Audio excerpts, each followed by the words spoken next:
Você sabe que eu vou contar uma coisa interessante para você que eu acabei descobrindo pelo uso, né? Que é o seguinte, é tão natural e tão espontânea a forma como você se relaciona com a IA que você passa a tratá-la como gente. Ah, sim. Não A é? gente faz isso. Tem gente que agradece, diz bom dia, você não é? É bom, eu trato ela assim. Exato. Eu falo oi, por favor. Exato. Trato ela bem, porque vai o dia que voltar aí, a gente não sabe. Exato. Um dia, exatamente. Mas a minha experiência tem mostrado, e, novamente, como tudo, é experiência. Não necessariamente a experiência é a realidade, mas a minha experiência mostra que duas coisas importantes. Primeiro, fidelidade digital. Eu notei que as ferramentas que eu uso de maneira fiel me conhecem hoje muito mais e são capazes de entregar muito mais rápido e muito melhor aquilo que eu quero do que outras ferramentas, às vezes até melhores, superiores, um pouco mais avançadas, mas que não me conhecem, o que mostra como o relacionamento e a capacidade não apenas de eu entendê-la, mas de ela me entender facilita o trabalho e torna mais produtivo. Isso é um lado. O outro lado é que você tem que tratar a IA, na minha opinião, de uma maneira muito contundente. Diferentemente do ser humano que tem emoção, a IA, ela é uma psicopata. Ela é desprovida de emoção, não é? Então, quando você fala com a IA, a sua tendência, sem querer, é assim. Eu pedi um relatório para a IA. O relatório veio fraco, ruim, superficial. Eu sinto como se fosse um assistente meu no meu escritório e eu chamaria esse assistente e falaria, Ronaldo, você é um cara tão bom, tão inteligente, não é? Eu achei que o relatório não tá no nível que eu esperava de você. Ou seja, você trata ele com todo cuidado e consideração, porque se ele ficar sentido, ele vai produzir menos ou vai me processar por assédio moral. Ou seja, depende do grau de virulência, não é? Claro. Com a IA é o contrário. O que a IA precisa entender é a distância entre o seu grau de frustração e o que você espera dela. Porque a tendência da IA é economizar energia. Claro. Então, se eu falo, olha, não estava tão bom, ele melhora um pouquinho. Você fala, escuta, para melhorar mais um pouquinho. Agora, você falar, que horror de relatório é este?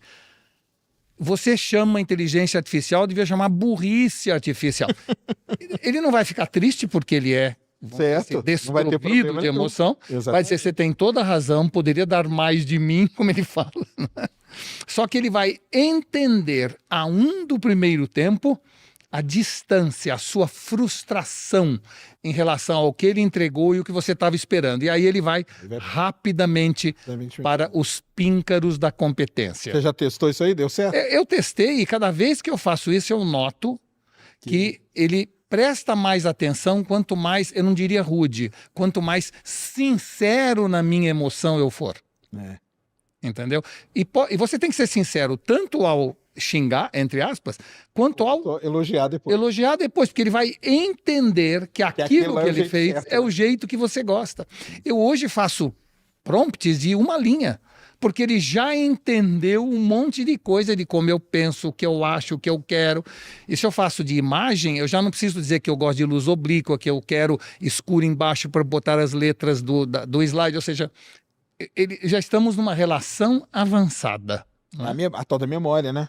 É porque no comecinho dos modelos eles não tinham a memória. Isso, não, mas é que eu não entendo tecnicamente como você, Sérgio, mas eu acho que memória você pode transportar para outro. Já transportei a memória para o outro. Não é a mesma coisa. Entendi. Entendeu? Porque a memória é um dado. Né? Mas hoje, quando a IA me pergunta, você não está bem hoje? Isso não é memória. Ah, não, Você entendeu? Quando ele sente pela forma como eu estou agindo com ela, que eu não estou num bom dia, isso significa que é convivência. Não é? E como seres humanos, de certa maneira, são assim. Quer dizer, as pessoas que me conhecem, pelo meu olhar, já me conhecem. Já sabe que tá hoje, hoje não é bom falar com ele, não. Isso é que é mágico. É tão mágico que outro dia eu estava num navio. Eu escrevi muitos livros no último ano, porque a IA me ajudou muito a fazer livros. Eu normalmente fazia 1, 2 por ano, eu fiz 16 livros no último ano. E eu estava num navio no fim do ano E nesse navio, um navio pequeno, pouca gente, mas levaram um show de mágico para o navio. Eu fui assistir o show, fiquei ali na boate do navio, vendo o show de mágica, e não achei graça nenhuma. Aí eu falei, nossa, por que eu gostei sempre de mágica? Por que eu, né? Perdeu o encanto.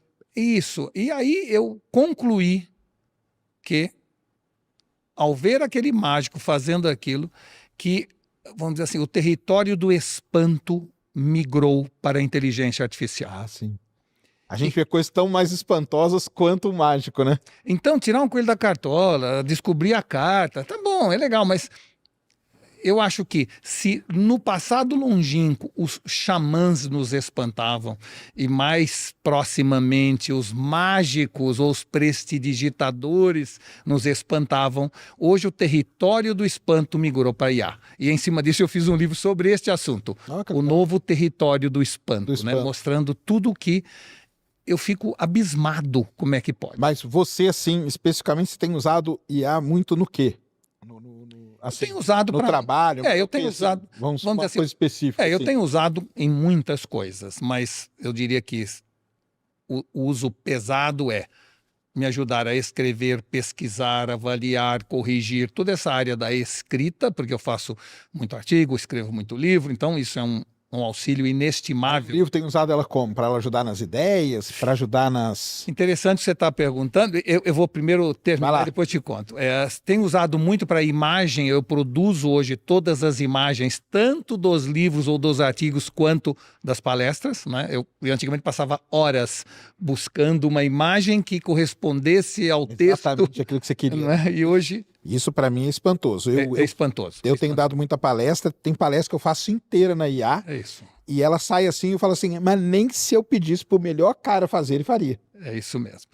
Terceiro, eu uso muito para edição de vídeo, eu uso o Opus Clip, eu uso muito para me informar sobre o que está acontecendo com todos os meus clientes, porque eu hoje ponho lá 500 clientes dentro do Browse.ai, ele põe o CNPJ ou o CPF, depende se é cliente, pessoa física ou jurídica. Daquele momento em diante, tudo que acontecer com aquele cliente, se ele lançou um novo produto, se ele mudou de endereço, se alguém foi promovido na empresa, eu recebo um alerta no meu celular para tomar alguma atitude, mandar um e-mail ou de telefonar e etc. Entendi, então, ou seja, eu poderia passar uma hora aqui falando para você tudo que eu uso. Em vários níveis você usa. Em vários níveis. Eu hoje fiz um cálculo recente, eu hoje gasto 15 minutos em tarefas que antes da IA eu gastava 4 horas, em média. Então, vamos dizer, a IA me devolveu 3 horas e 45 minutos por dia de vida. Entendi. Então, isso para mim foi muito impactante. Que bom. Né? E dentro do negócio mesmo. Você está aplicando dentro do negócio. Agora, você fez uma pergunta sobre como que eu uso para escrever, não é? Tem duas grandes formas de você atuar com inteligência artificial. Ou você usa como centauro ou você usa como ciborgue, não é? O que significa usar como centauro? Quando eu faço uma coisa e peço para a IA fazer outra. A figura mítica do centauro é metade homem, metade cavalo. Fica claro onde começa o cavalo, onde termina o homem. Exato. Então, vou dar um exemplo do que é uma forma centauro de fazer. Eu vou fazer um livro, eu faço o livro e peço para ela fazer a correção do livro. Ou fazer um resumo final de todos os capítulos. Esta é uma forma centauro de operar, porque eu quero ter autoralidade. Eu fiz o livro e ela vai me ajudar a corrigir, a fazer sinopse, né, e etc. A forma ciborgue é uma forma onde fica indistinguível o que eu fiz e o que a IA fez. Então, exemplo, eu estou escrevendo um livro, chega um determinado momento e falo assim, IA, eu queria que você fizesse para mim um resumo de umas 20 linhas sobre como era o clima da cidade de Londres na época da Revolução Industrial. Enquanto eu continuo escrevendo sobre o impacto da Revolução Industrial, sobre a dificuldade de manter a demanda estável, já que a produção ficou, né, absolutamente em linha de produção, ela me prepara um pedaço do que seria isso, eu pego, mexo, altero, mas já me prepara, faz a pesquisa, me mostra como era. Na hora que termina o livro, a pergunta que fica é quem fez o quê? os dois fizeram juntos. Por isso a gente fala ciborgue, porque é indistinguível o que é humano e o que é máquina. Interessante te dizer que, com tudo que eu observo ao meu redor, mulheres têm mais facilidade para virarem ciborgue do que homens que permanecem centauros por mais tempo. Ah, é? Por que será, hein? A razão é que os homens têm uma necessidade precípua de autoralidade.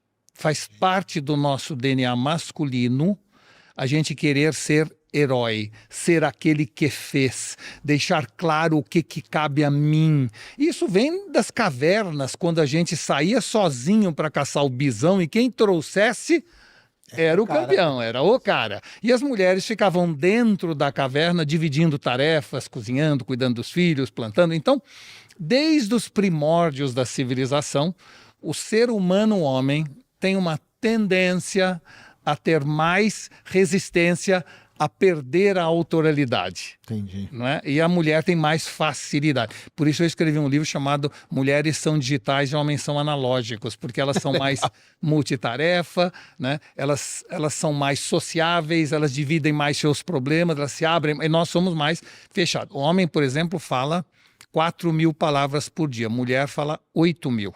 Aí, ó. Quando a gente chega em casa, elas ainda têm 4.000 mais 4.000 de lambuja, para conversar, né? Mas por que isso acontece? Porque naquela época das cavernas, os homens saíam para caçar e não podiam falar, porque senão espantava a caça. Então, os que falavam não trouxeram nada, morreram de fome. Os que falavam pouco acabaram gerando, né, evolução, sua descendência. Né? Teoria da evolução. E as mulheres ficavam dentro da caverna, fazendo algazarra para o bicho não entrar e, portanto, sobrou no mundo mulher que fala muito, homem que fala pouco. Entendi. Cientificamente comprovado. Eu não sei se é científico, mas faz sentido. Não faz sentido, Exato. faz sentido. Exato, faz sentido. Entendi. Então tem esse... Pô, legal o jeito de usar, né? Mas então eu uso, e aí respondendo... Mas aí você tem dos dois, você tem livros feitos dos dois maneiras. Mas eu tendo a usar cada vez mais como ciborgue. Eu tendo a dividir com a IA. E o interessante é que a IA hoje é capaz de preparar aquelas 20 linhas que eu, olhando, acho que fui eu. Ou seja, ela acabou captando o meu estilo, frases curtas, contundência a cada 3 parágrafos. Ou seja, ela entendeu a forma como eu escrevo e está cada vez mais parecida comigo, mesmo quando eu peço para ela. Se eu mudar daquela ferramenta para outra, começa tudo de novo. Ah, é o lance da fidelidade. É isso aí. É o lance da fidelidade. E qual que você tem usado mais aí? Eu uso mais o ChatGPT para escrita, uso mais o Midjourney, né, para imagem, para ilustração, mas uso também o Nano Banana quando eu quero que uma ilustração tenha figuras que eu conheço, reais, personagens, porque ela é muito melhor para isso, mas, né? Então, assim, cada caso é um caso, mas em geral eu uso no meu dia a dia, no meu cotidiano, o ChatGPT e o Midjourney como as ferramentas. Né? No Midjourney já fiz mais de 60.000 ilustrações, né? Então, imagina como ela já me conhece do que eu gosto, do que eu mandei refazer, etc. Né? E ó que o Midjourney ele tem uma barreira de entrada, né? Ele não é um negócio tão direto, né? Isso. É interessante que eu usei durante um tempo ele mesmo e era muito mais inacessível. Quando eu passei para o Discord, onde ele está embutido, aí ficou muito mais fácil. É interessante. Então, mas eu falo assim, ele já tem uma barreira que a pessoa tem que estar no Discord. Isso, porque não, você pode fazer direto, mas é difícil. É complicado. Mas já é uma coisa a mais, né? É isso mesmo. Coisa a mais, né? Mas é de longe o que mais responde aos meus anseios, vamos dizer assim, né? É o que mais... Os outros têm, às vezes, a capacidade de fazer o que eu pedi, mas não necessariamente entender o que eu queria ter pedido. Entendi. Né? Ou seja, eu tenho que ser muito mais explícito no Grok ou no Nano Banana do que eu hoje posso ser no Midjourney.